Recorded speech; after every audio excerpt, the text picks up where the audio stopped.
June 1942 was a month of confidence for Nazi Germany. On maps spread across conference tables and bunker walls, victory appeared tangible, almost inevitable. The German Sixth Army was advancing steadily towards Stalingrad, grinding forward across the southern reaches of the Soviet Union. In North Africa, Erwin Rommel's Afrika Korps had once again outmaneuvered British forces, pushing eastward through the desert with alarming speed. Tobruk had fallen. Egypt lay exposed. And in Adolf Hitler's mind, one objective overshadowed all others: oil. Inside the Wolfschanze, the heavily fortified command bunker hidden deep in the forests of East Prussia, Hitler obsessed over the Caucasus. The oil fields at Baku, Grozny, and Maykop were, in his view, the key to winning the war. Without fuel, modern armies could not fight. If Germany seized the Caucasus oil, the Soviet Union would collapse, Britain would be strategically strangled, and the war, at least in Europe, would be decided. The maps on the walls reflected this obsession. Thick red and blue arrows pointed eastward, deep into Soviet territory. Europe itself appeared almost subdued, carved into occupied zones and allied states. North Africa was marked by sweeping arrows toward the Nile and the Suez Canal. And in one corner of the room, often ignored, hung a small map of the Pacific Ocean. It showed islands few Germans could pronounce, let alone locate with confidence. Wake. Guam. Midway. Japan's war. A distant war. A naval war. Someone else's concern. When news of a major naval engagement near an island called Midway reached Berlin, it arrived not with urgency, but routine. Intelligence reports filtered in through standard channels, German naval attachés, neutral diplomats, intercepted communications. The initial Japanese communiques were vague, optimistic, and misleading, as they so often were. Losses were downplayed. Successes exaggerated. Still, the numbers eventually emerged. 4 Japanese aircraft carriers sunk. 1 American carrier lost. The information was logged. Added to briefings. Discussed briefly in staff meetings. And then, almost immediately, set aside. Germany's military leadership had more pressing matters to consider. The Eastern Front consumed the bulk of their attention and resources. The Atlantic U-boat campaign was at its peak, sinking Allied shipping at rates that seemed unsustainable. In the Mediterranean, the balance still appeared to favor the Axis. Midway, by contrast, felt abstract. This indifference was not accidental. It was the product of a fundamental strategic reality that the Tripartite Pact had never resolved. Germany and Japan were allies in name, not in function. They fought separate wars, across separate continents, for different objectives, with almost no operational coordination. When German generals studied maps, they saw Europe, North Africa, and the vast Soviet landmass stretching endlessly eastward. The Pacific Ocean might as well have been another planet. To them, Midway was simply another naval battle, important to Japan perhaps, but largely irrelevant to Germany's struggle for continental dominance. Admiral Erich Raeder, Commander-in-Chief of the Kriegsmarine, viewed the news differently. Raeder was one of the few senior German officers who truly understood naval power. Unlike Hitler, whose military experience ended as an army corporal in the First World War, Raeder grasped the strategic importance of sea control, logistics, and industrial capacity. For years, he had argued, often unsuccessfully, with Hitler over naval strategy. He believed Germany needed a balanced fleet capable of challenging British sea power, not merely submarines. The unfinished aircraft carrier Graf Zeppelin, rusting in a shipyard, stood as a symbol of those failed ambitions. Raeder had watched Japan's early victories with professional admiration. Pearl Harbor. The destruction of Allied fleets across Southeast Asia. The rapid seizure of territory. The Imperial Japanese Navy, in his estimation, was perhaps the only force capable of meeting the United States Navy in open battle. Midway disturbed him. As clearer reports arrived, through neutral sources and eventually through Germany's own naval attaché in Tokyo, the scale of the disaster became undeniable. 4 fleet carriers destroyed in a single day. Not damaged. Not forced to withdraw. Gone. Akagi. Kaga, Soryu, Hiryu. These were not just ships. They were the core of Japan's striking power. The same carriers that had attacked Pearl Harbor, that had dominated the Pacific for 6 months, had been wiped out in a matter of hours. Raida immediately grasped the deeper meaning. Each carrier carried dozens of aircraft, and far more importantly, hundreds of highly trained personnel. Pilots, navigators, bombardiers, mechanics. Japan had entered the war with some of the finest naval aviators in the world, men hardened by years of combat in China. They were not easily replaced. Germany was learning the same lesson in the skies over Britain and Russia. Aircraft could be built quickly. Pilots could not. Raida saw Midway not as Japan's problem, but as a warning. A demonstration of what modern naval warfare had become. Fleets no longer met in dramatic gunnery duels. They hunted each other from hundreds of miles away, guided by intelligence and destroyed by aircraft. Yet Raida also knew something else. Using Midway to argue for German aircraft carriers would fail. Hitler distrusted the Navy. He viewed carriers as expensive luxuries. In his mind, the Luftwaffe could provide all necessary air support, and Germany's destiny would be decided on land, not at sea. In June 1942, his attention was fixed entirely on Case Blue, the massive summer offensive aimed at seizing the Caucasus oil fields. What happened near a small island in the Pacific did not register. Grand Admiral Karl Donitz, commander of Germany's U-boat arm, interpreted Midway through a different lens. A fanatical believer in submarine warfare, Donitz had long argued that Britain could be starved into submission if Germany committed fully to the U-boat campaign. When he studied the Midway reports, he focused not on carriers, but on submarines. Japan had deployed submarines as part of the Midway operation. They had failed spectacularly. American carriers sailed, fought, and withdrew without meaningful interference. The submarines had not even found their targets. To Donitz, this was deeply troubling. Carrier-based aircraft were emerging as the submarine's greatest enemy. They could spot boats from the air, force them to dive, and keep them submerged until batteries ran out.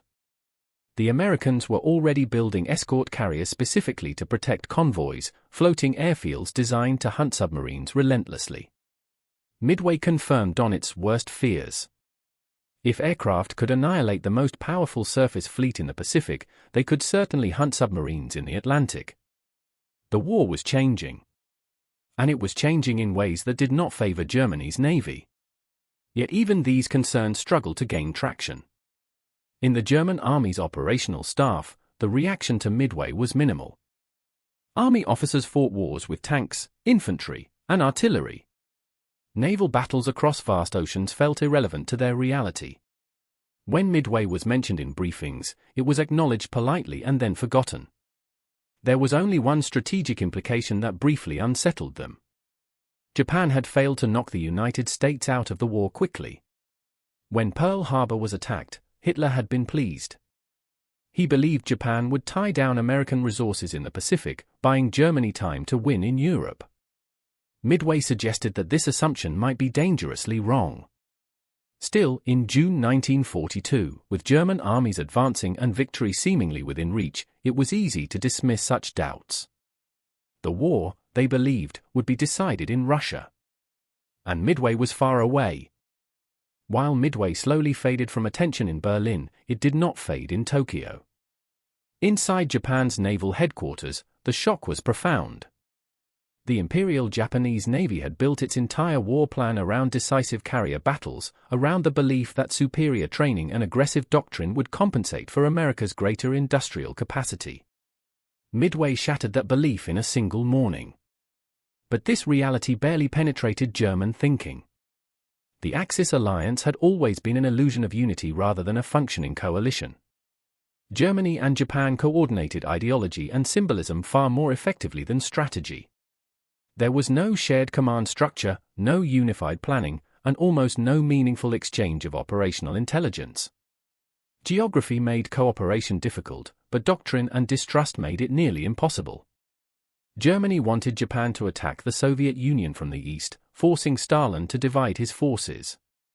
Japan wanted Germany to understand that its war was fundamentally about resources, oil, rubber, and access to raw materials, not about destroying communism. Neither side got what it wanted. Germany invaded the Soviet Union without Japanese help. Japan attacked Pearl Harbor without German coordination.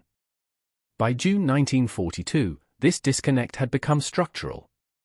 In the German High Command, Midway was evaluated almost entirely through the lens of German needs.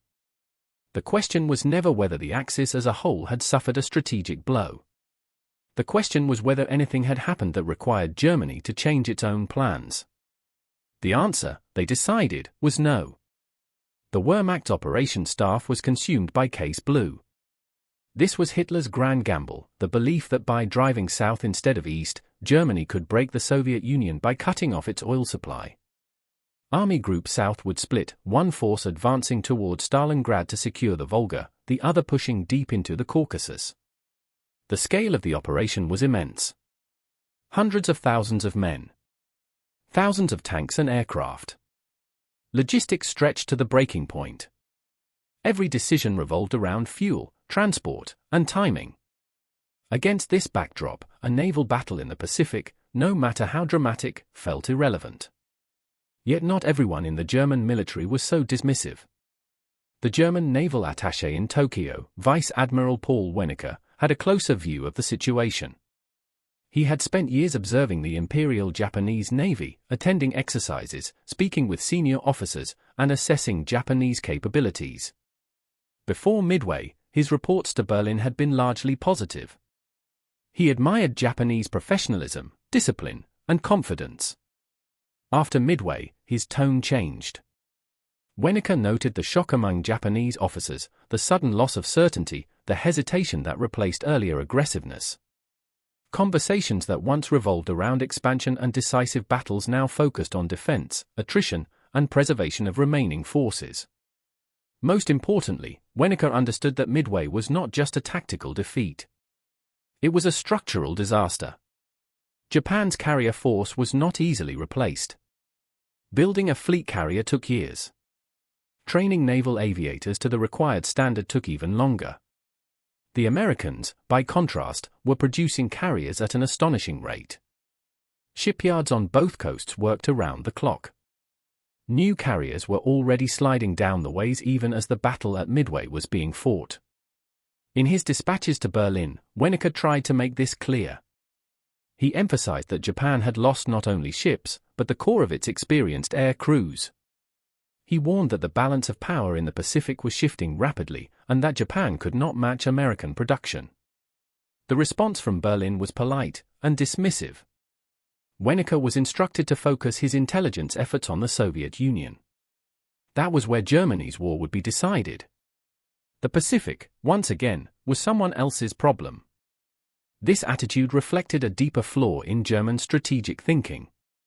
The German military excelled at operational art, planning campaigns, coordinating movements, executing complex maneuvers.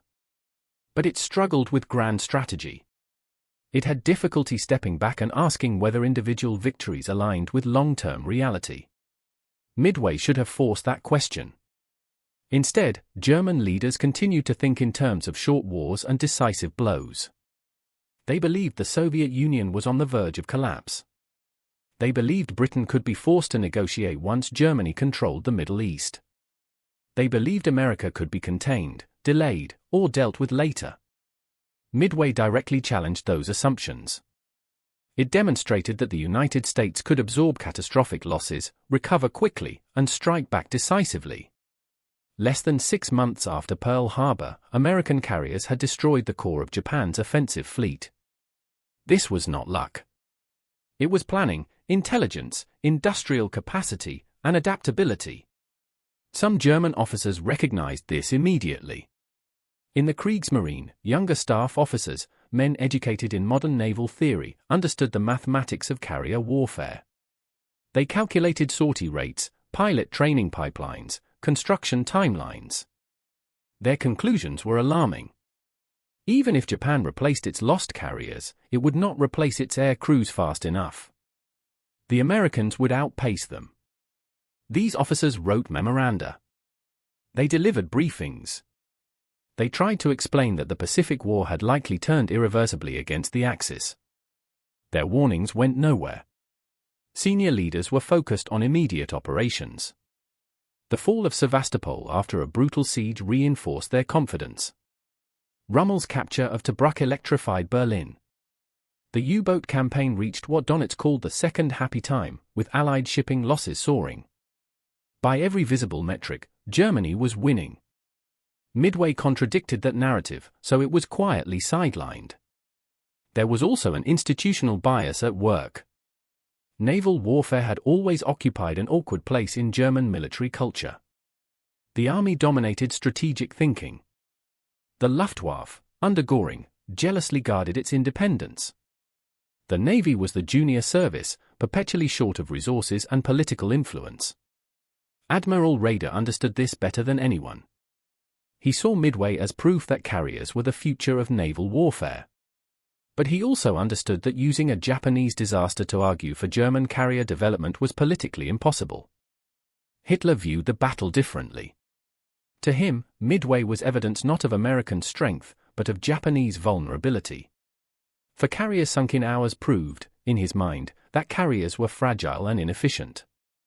Battleships and land-based aircraft still represented real power. The Luftwaffe, he believed, could dominate any maritime theater Germany cared about. This belief ignored a crucial detail. German air power could only operate where Germany controlled land. The Pacific War showed what happened when air power was freed from land constraints. Carriers allowed the Americans to project force across thousands of miles of ocean. They could choose where and when to fight. Germany had no equivalent capability and no plan to develop one. Yet even this realization did not lead to change. In the summer of 1942, German strategy marched forward on rails already laid. Army Group South drove deeper into the Soviet Union. Supply lines stretched dangerously thin. Fuel shortages began to appear. The advance toward Stalingrad accelerated. The belief that victory was close drowned out distant warnings. Midway, for Germany, was not a turning point. It was background noise. But history does not care what generals choose to ignore. If Midway raised uncomfortable questions for the German Navy, it raised even darker ones for Karl Donitz. Unlike Raeder, who still thought in terms of fleets and surface power, Donitz was obsessed with one thing alone: submarines. To him, the U-boat was not just a weapon, it was Germany's best and perhaps only chance to defeat Britain. Sink enough merchant ships, starve the British Isles, and the war would end regardless of what happened on land. By mid-1942, his confidence seemed justified. Allied shipping losses were climbing. Convoys burned across the Atlantic. British resources were stretched thin. Donitz believed he was close to victory. Then came Midway. At first glance, it appeared irrelevant to submarine warfare. A carrier battle, fought thousands of miles away, between fleets Germany did not control. But Donitz saw something deeper, something troubling. The Japanese had deployed submarines around Midway. They had placed them carefully, intending to intercept American carriers as they approached the island. The plan failed completely. The submarines neither detected nor damaged the American fleet in any meaningful way. To Donitz, this was alarming. Carrier-based aircraft had rendered submarines blind and vulnerable. Aircraft could patrol vast areas of ocean, spot periscopes or wakes, and force submarines to dive. Once submerged, a submarine was slow, nearly deaf, and operating on borrowed time as batteries drained. This was not a future problem. It was already happening in the Atlantic. American and British aircraft were extending their reach farther and farther from land. Long-range patrol bombers closed the air gap where U-boats once hunted freely. Radar improved. Depth charges became more effective. And now, escort carriers, small, cheap, purpose-built, were entering service in growing numbers. Midway was proof that carriers were not just fleet killers. They were submarine hunters. Donitz had warned about this for years.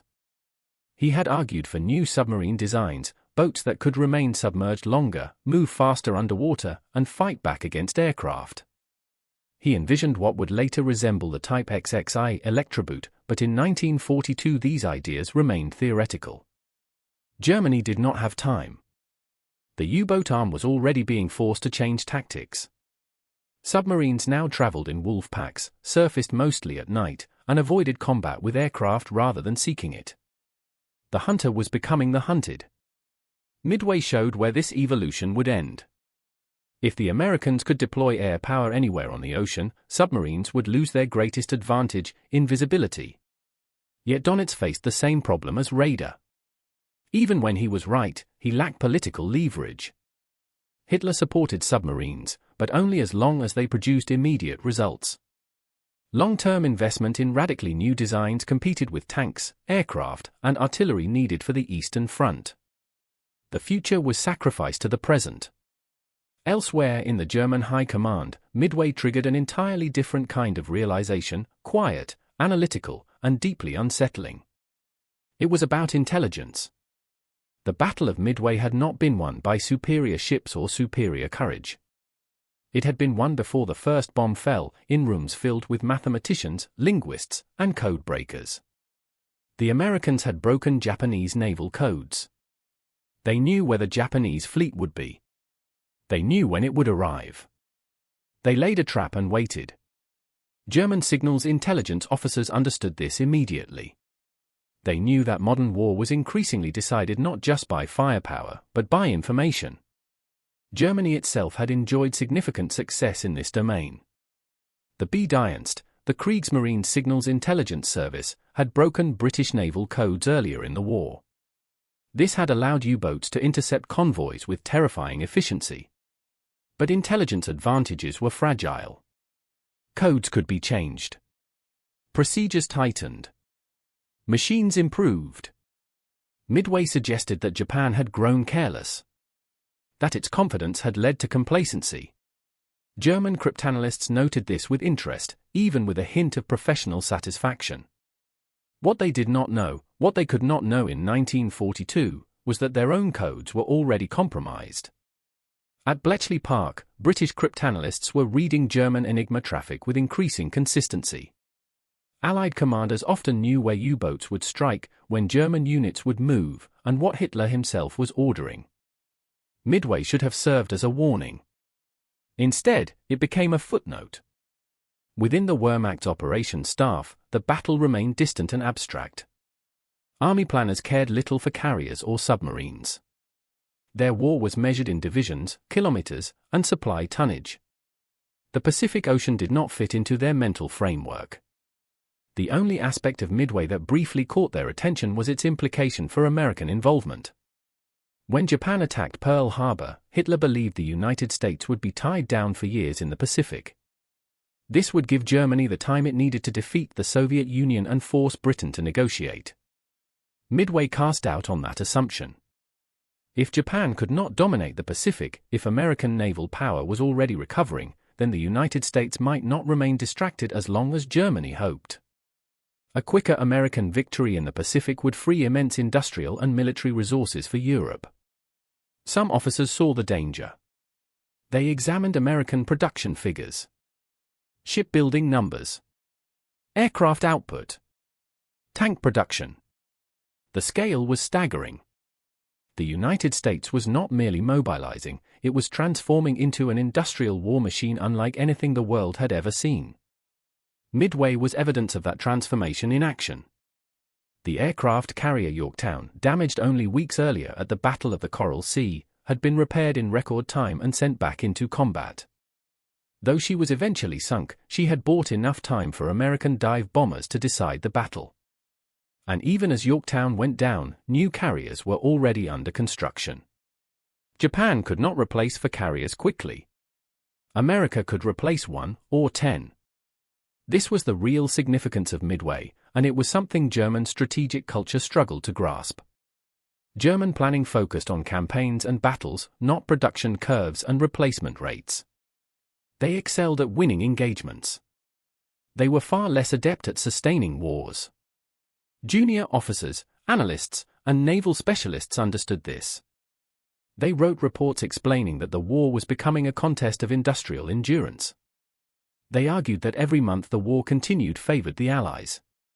Their conclusions were uncomfortable. And so they were ignored. Germany in 1942 was an army in motion, advancing on multiple fronts, winning impressive victories.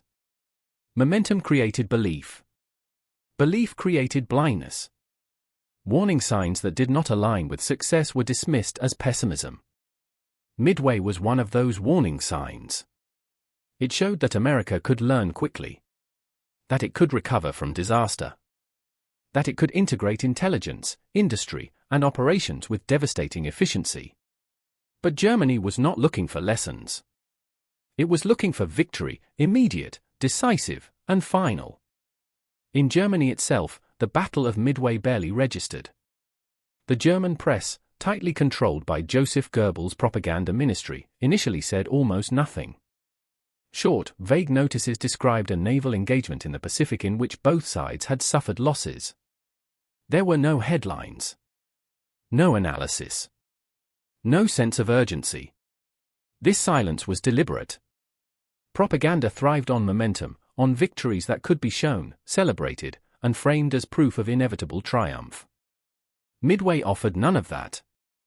It was a Japanese defeat in a distant ocean, fought by ships and aircraft most Germans had never seen. When the scale of the disaster could no longer be concealed, newspapers acknowledged that Japan had suffered a setback, but only a setback. The emphasis remained on reassurance. Japan was still strong. The Axis remained united. The global war was proceeding according to plan. German civilians, to the extent they followed the Pacific War at all, lacked the context to understand what Midway meant. Newsreels showed German tanks advancing across the Russian steppe. Artillery firing at Sevastopol. Rommel inspecting troops in the desert. These were tangible, visible victories. The Pacific remained abstract. And abstraction breeds indifference. Among the few Germans who did grasp the true significance of Midway were younger naval officers and air power theorists, men educated in modern warfare, men who thought in terms of systems rather than symbols. They understood that Japan had lost not just ships, but time. They saw that America's ability to recover so quickly from Pearl Harbor and strike decisively at Midway revealed a level of resilience that should have terrified German planners. They tried to explain this. They pointed out that American shipyards were launching carriers faster than Japan could replace air crews. That pilot training pipelines mattered more than heroic doctrine. That industrial output, once mobilized, could not be matched by courage alone. Their assessments were acknowledged and shelved. Germany in mid-1942 was intoxicated by success. The fall of Sevastopol after a brutal siege reinforced the belief that Soviet resistance was cracking. Rommel's advance toward Egypt revived dreams of capturing the Suez Canal and cutting Britain off from its empire. The U-boat campaign was inflicting damage at a scale that seemed unsustainable for the Allies. By every visible measure, Germany was winning. Midway contradicted that narrative. And narratives, once established, are hard to break. There was, in theory, a moment when Midway could have sparked a genuine strategic reckoning. During Hitler's military conferences in the summer of 1942, senior commanders had the opportunity to raise uncomfortable truths. Raeder or Donitz could have pointed out that American carrier power demonstrated an ability to project force across continents. They could have warned that the same industrial system destroying Japanese carriers might one day deliver bombers over German cities. They could have asked a dangerous question. What if this war cannot be won quickly? That question was never seriously entertained. Hitler's strategic worldview did not allow it. He believed wars were won by willpower, audacity, and decisive offensives. Long wars of attrition were anathema to him. They smacked of the First World War, a conflict he believed Germany had lost not on the battlefield, but through weakness and betrayal. To accept the implications of Midway would have required accepting that America was not merely a distant opponent, but an emerging strategic equal with unmatched industrial capacity. That realization came too late. German strategy did not change after Midway. Case Blue proceeded exactly as planned. Army Group South pushed deeper into southern Russia. The drive towards Stalingrad accelerated. The Caucasus oil fields remained the obsession. The U-boat campaign intensified, even as Allied countermeasures quietly improved. Escort carriers multiplied. Radar became more effective. Convoy tactics evolved. Losses mounted on both sides, but the balance was slowly shifting. None of this was obvious in June 1942. That was the tragedy. Midway was not dramatic from a German perspective.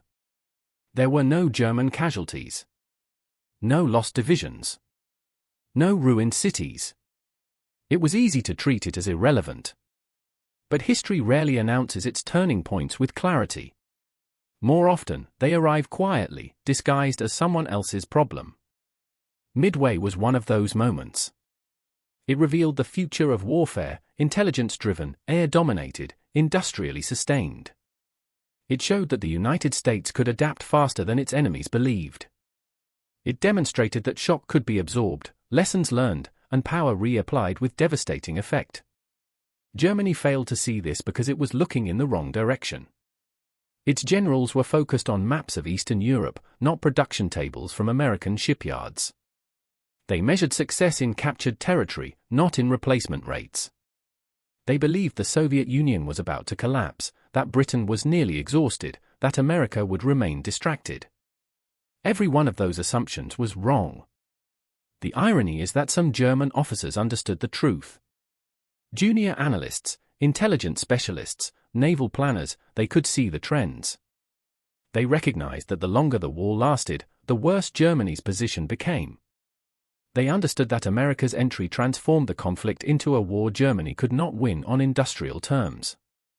But they were not the men who made decisions. The men who made decisions believed in momentum. They believed in destiny. They believed they were running out of time only if they slowed down, not if the enemy grew stronger. By the end of June 1942, Midway had already faded from German military consciousness. New victories filled the briefings. New offensives demanded attention. The Pacific returned to the margins of thought. If you had asked a German general in July 1942 what the most important event of the previous month was, he would not have mentioned Midway. He would have spoken of Sevastopol, of Rommel's advance, of Operation Blue. The Pacific War was still someone else's problem. History, however, does not respect compartmentalization. The same industrial system that replaced American carriers lost at Midway would later replace bombers shot down over Europe. The same intelligence methods that trapped Japanese fleets would guide Allied armies across France. The same adaptability that stunned Japan would eventually overwhelm Germany. Midway was not just a turning point in the Pacific. It was an early warning of how the entire war would end. Germany did not listen. And by the time the meaning of Midway became impossible to ignore, the war Germany believed it was winning had already been lost.